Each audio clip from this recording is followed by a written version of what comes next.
أعوذ بالله من الشيطان الرجيم. بسم الله الرحمن الرحيم.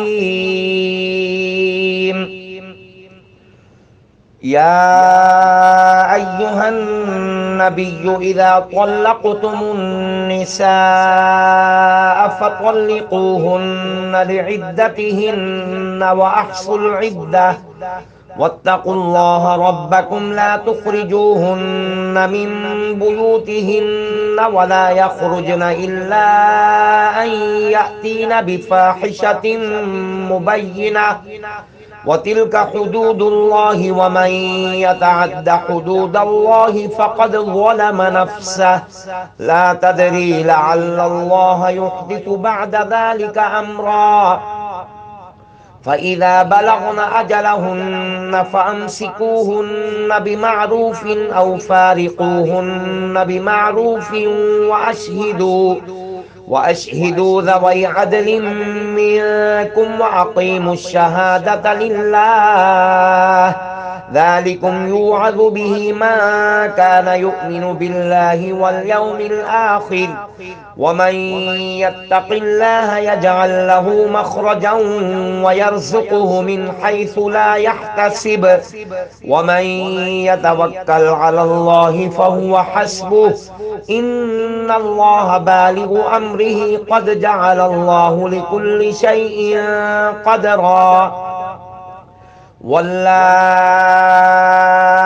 يئسن من المحيض من نسائكم إن ارتبتم فعدتهن 3 أشهر واللائي لم يحضن وأولاة الأحمال أجلهن أن يضعن حملهن ومن يتق الله يجعل له من أمره يسرا ذلك أمر الله أنزله إليكم ومن يتق الله يكفر عنه سيئاته ويعظم له أجرا أسكنوهن من حيث سكنتم من وجدكم ولا تضاروهن لتضيقوا عليهن وإن كن أولات حمل فأنفقوا عليهن حتى يضعن حملهن فإن أرضعن لكم فآتوهن أجورهن وأتمروا بينكم بمعروف وإن تعاسرتم فسترضع له أخرى لينفق ذو سعة من سعته وما قدر عليه رزقه فلينفق مما آتاه الله لا يكلف الله نفسا إلا ما آتاها سيجعل الله بعد عسر يسرا وكأي من قرية عتت عن أمر ربها ورسله فحاسبناها حسابا شديدا وعذبناها عذابا نكرا فذاقت وبال أمرها وكان عاقبة أمرها خسرا أعد الله لهم عذابا شديدا فاتقوا الله يا أولي الألباب الذين آمنوا قد أنزل الله إليكم ذكرا رسولا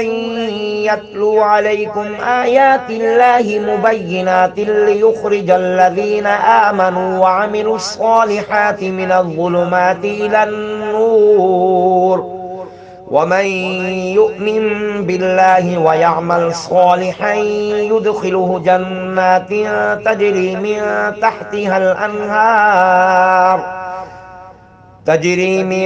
تحتها الأنهار خالدين فيها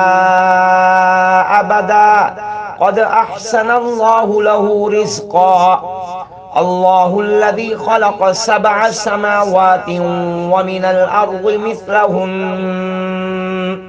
يتنزل الأمر بينهن لتعلموا أن الله على كل شيء قدير وأن الله قد أحاط بكل شيء علما. صدق الله العظيم.